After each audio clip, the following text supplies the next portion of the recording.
Good morning. How you all doing? You're doing really well. Thanks for joining me and Dorothy on this Sunday morning walking chat. I haven't done a lot of videos last couple of weeks. Been busy at the weekends. Sometimes life gets in the way. But I've been coming for walks. What I want to talk about today is what's holding you back from living your best life. And I think I've been making these videos now for about 10 months, and I've covered a handful of topics, a lot of time from a lot of angles. As it's dawned on me, and the dots connect, and it compounds your understanding and belief. But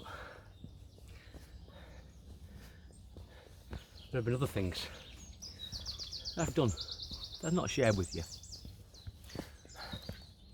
that I'm going to share with you now as the reasons that you're not living your best life, and your life isn't the way that you'd like it to be. But don't worry, there are ways to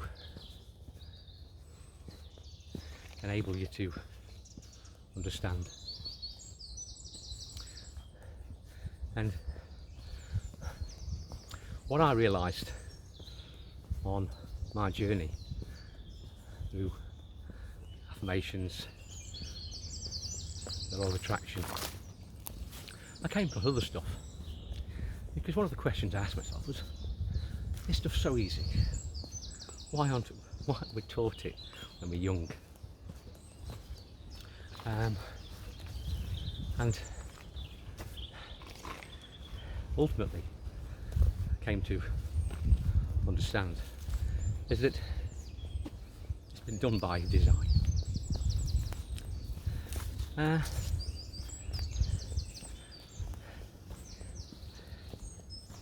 For some reason, and I can imagine those reasons are financial and power.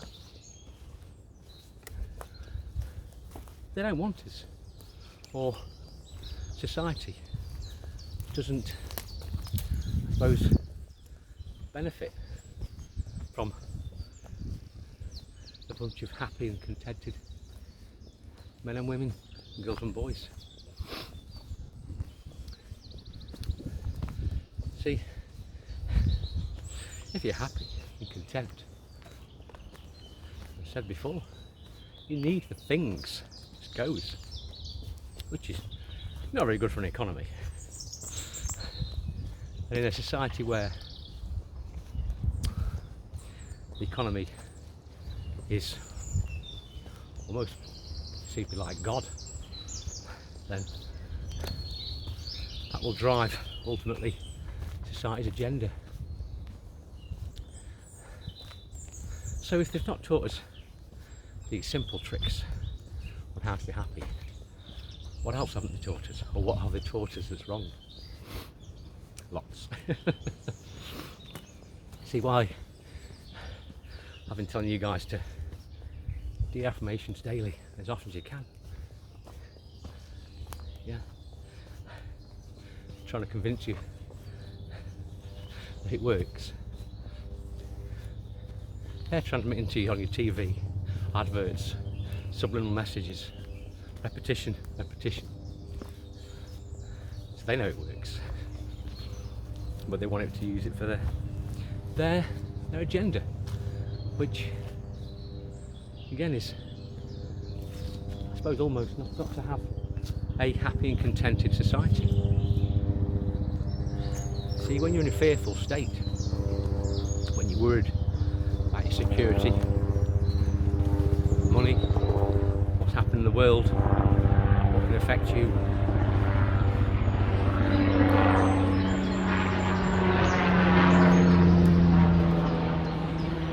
and you're in that fearful state, or it's being broadcast to you, that fear, it sits in your psyche. And as mentioned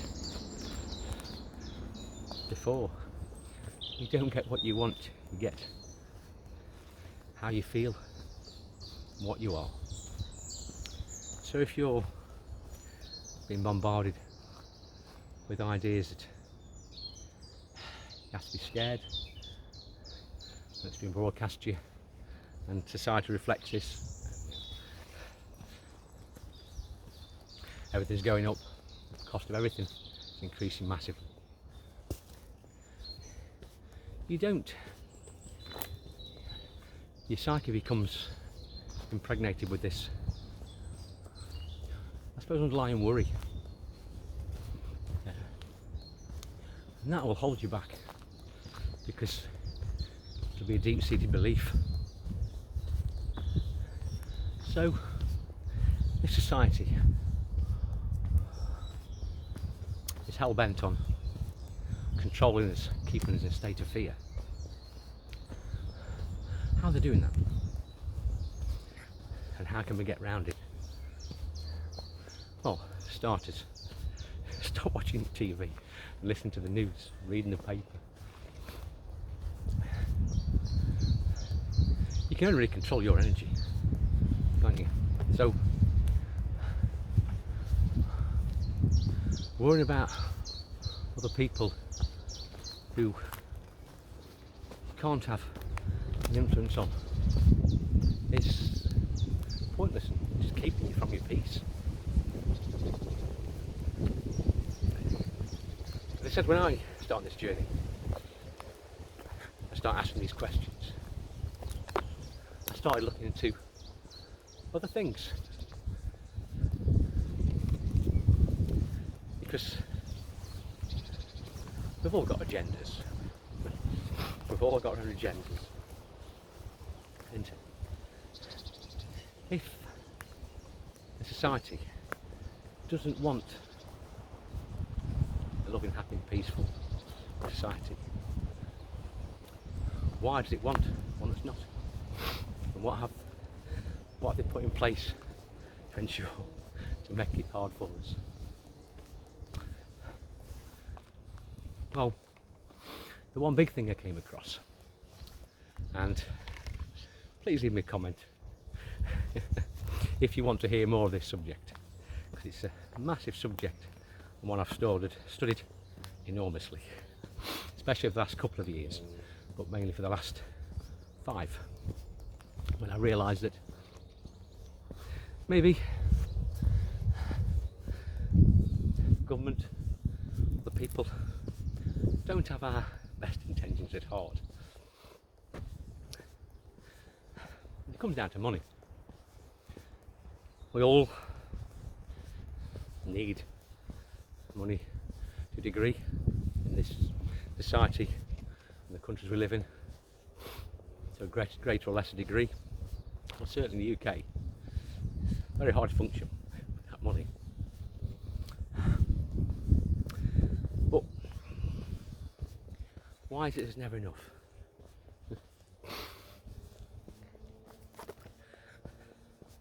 Well, I'm only going to plant a few seeds in your mind.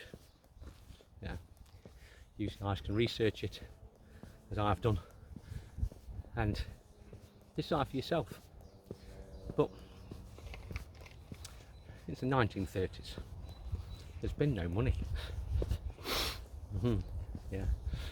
What do I mean by that? Well, we've been took on a led a merry dance in regard to the English language and what certain words mean and imply. Well, when we talk about money, we think of notes, checks, basically your bank card, your Google Pay. That's our money. But that isn't money. The definition of money is gold or silver. Simple. And declaring this fact to you. I'm just asking you to, I've discovered this to be true. Please go and check it out yourself. But there is no money. Since 1930, since they stopped tying the pound or dollar to the value of silver and gold, they've been able to print loads of notes, far more than they had gold or silver to back up. And then in the 1970s, basically stopped backing any pounds or dollars with silver. So pretty much since 1970, since I was born pretty much, there's been no money. And I'm going to be careful here that I don't go too deep too fast. But if there's no money, how are we paying for stuff? Well, there's lots of information out there on this subject. I encourage you to watch it if this has whet your appetite. But pretty much since my entire life, everything's been paid for with notes. So what is a note? Well, if you check out any of your banknotes you've got on you, you'll see in the small print that all that note does is promise to pay the bearer on demand. It'll be signed in England by Bank of England chief cashier, which is Sarah John. There's a video with Idris Elba going around, I think what's the Mint, or certainly the Bank of England, and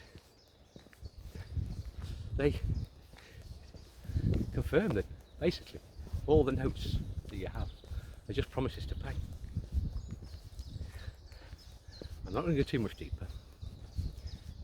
You guys, we all have the power to create our own promissory notes.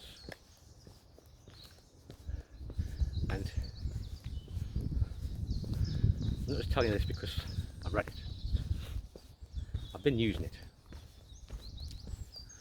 And there are three things that a note or a promissory note have to have on. You have to have an amount. They have to be unconditional, therefore payable to the bearer. Your signature.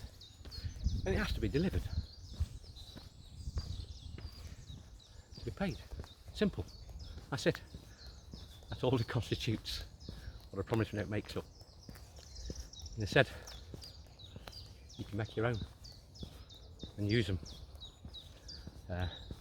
I'm not going to go too deep on that subject, only to say that lots of what we've been told have been manipulated truths and have had detail left out of them, all to keep them in a state of fear from realising our peace and happiness that's ours. When you realise, as I have done, that if there's no money, then you can create your own to a degree, and that your signature is so powerful, you stop to worry about things.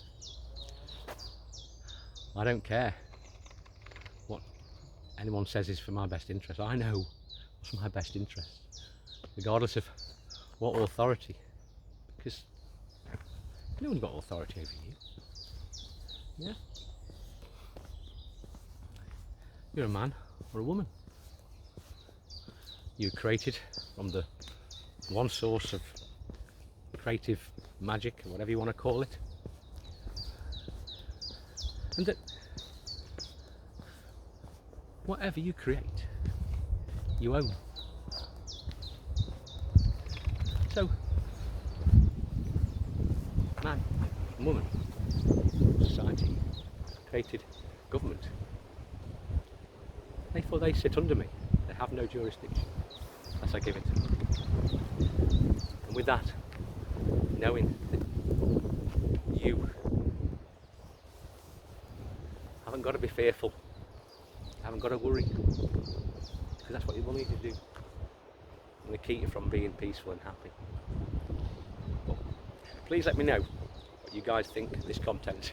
Again, I've stayed away from breaching it for a while because it's pretty deep. And when you uncover that, you uncover lots of other stuff. And you'll learn other stuff that we've been taught is untrue. Just simply not factual, based on just statements being repeated. And they take hold, just like affirmations do. So keep your affirmations up daily, as often as you can. Take over that psyche. It's been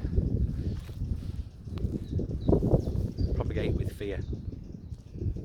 So, well, please let me know if you want to hear more of this content on this subject. I'm really interested to hear. Take care for now. Have a great day. Bye bye.